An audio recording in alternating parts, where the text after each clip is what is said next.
اب ہم آپ کو ادریس علیہ السلام کے بارے میں بتاتے ہیں۔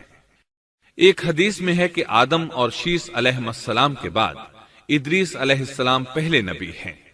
ایک دوسری حدیث میں ہے کہ ادریس علیہ السلام پہلے نبی ہیں جنہوں نے قلم کے ذریعے لکھا اور لوگوں کو کتابت سکھائی۔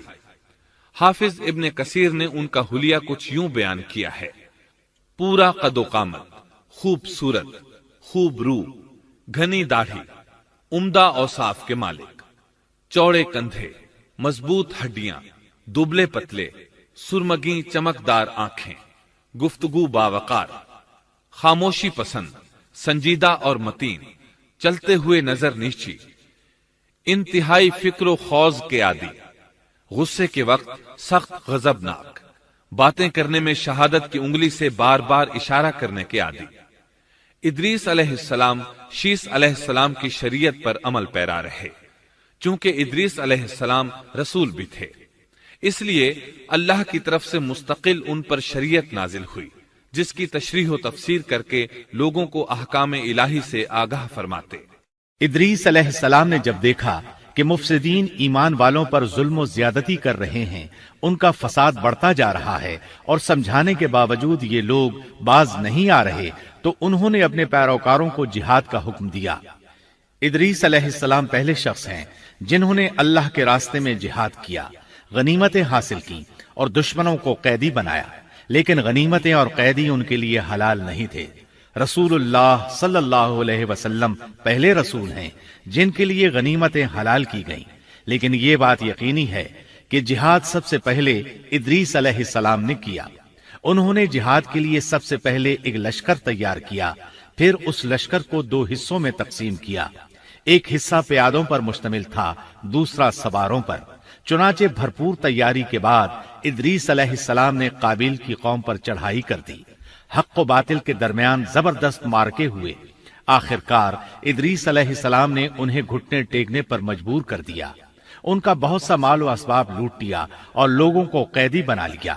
اللہ تعالیٰ نے ان تمام باتوں کا ذکر نہیں فرمایا، بلکہ اللہ نے ان کی سیرت کے بارے میں اپنی کتاب قرآن مجید میں اشارتاً ذکر فرمایا ہے۔ مثلا سورہ مریم آیات 56 اور 57 میں ارشاد ہوتا ہے: اور اس کتاب میں ادریس کا بھی ذکر کر، وہ بھی نیک کردار نبی تھے، ہم نے انہیں بلند مقام پر اٹھایا۔ ان کے بلند مرتبے کے بارے میں بخاری اور مسلم میں حدیث موجود ہے کہ نبی کریم صلی اللہ علیہ وسلم نے فرمایا: میں نے معراج کی رات 4تھے آسمان پر ادریس علیہ السلام سے ملاقات کی۔ وہ 4تھے آسمان پر بلند مقام پر فائز تھے۔ ابن جریر نے ایک روایت بیان کی ہے، وہ روایت اس بات کی وضاحت کرتی ہے کہ اللہ تعالیٰ کے ارشاد سے کیا مراد ہے، اس کا کیا مفہوم ہے۔ ابن جریر کے علاوہ دیگر بڑے بڑے مفسرین اور مورخین نے بھی اس روایت کو ذکر کیا ہے، لیکن اس کی کوئی صحیح سند نہیں مل سکی۔ وہ روایت یہ ہے: ابن ابی حاتم وغیرہ نے اس روایت کو ہلال بن یسار سے بیان کیا ہے۔ وہ کہتے ہیں میری موجودگی میں ابن عباس رضی اللہ عنہما نے کعب رحمت اللہ علیہ سے پوچھا، کعب، ادریس علیہ السلام کے متعلق اللہ تعالیٰ کے اس قول ہم نے انہیں بلند مقام پر اٹھا لیا کا کیا مطلب ہے؟ تو کعب رحمت اللہ علیہ نے جواب دیا، اللہ تعالیٰ نے ادریس علیہ السلام پر ایک مرتبہ یہ وحی نازل فرمائی، اے ادریس، تمام اہل دنیا جس قدر روزانہ نیک عمل کریں گے ان سب کے برابر میں تجھے ہر دن اجر دوں گا۔ ادریس علیہ السلام نے یہ سنا تو انہیں خواہش محسوس ہوئی کہ میرے اعمال میں روز افزوں اضافہ ہو، اس لیے عمر کا حصہ طویل ہو جائے تو اچھا ہے۔ انہوں نے وحی الہی اور اپنے اس خیال کو ایک رفیق فرشتے پر ظاہر کر کے کہا، اس معاملے میں موت کے فرشتے سے گفتگو کرو تاکہ میں نیک اعمال کا زیادہ سے زیادہ وقت حاصل کر سکوں۔ اس فرشتے نے جب یہ سنا تو ادریس علیہ السلام کو اپنے بازوؤں پر بٹھا کر لے اڑا۔ جب یہ 4تھے آسمان سے گزر رہے تھے تو موت کا فرشتہ زمین پر آنے کے لیے اتر رہا تھا، وہیں دونوں کی ملاقات ہو گئی۔ دوست فرشتے نے موت کے فرشتے سے ادریس علیہ السلام کے بارے میں گفتگو کی۔